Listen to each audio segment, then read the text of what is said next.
The main reason I started wanting to do this particular PhD at Southern Baptist Seminary under Dr. Rob Plummer is for the Greek. I wanted to get really good at New Testament Greek, and I figured this was the best way to do that. So then how did I end up doing a whole Bible study, Old Testament, New Testament on animals?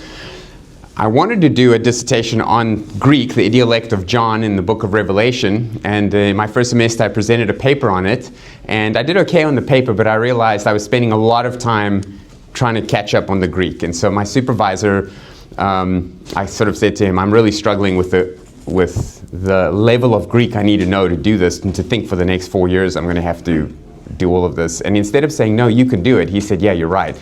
So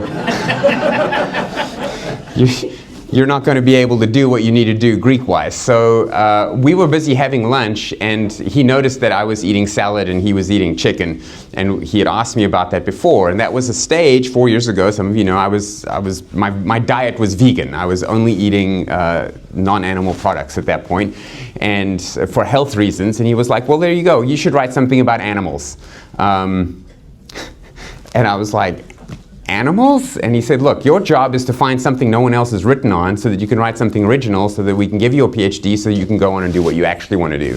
So I was like, okay, I guess I'm doing animals. I called Kim. I said, I think I'm going to be doing my dissertation on animals. And I could hear her eyes roll against her skull.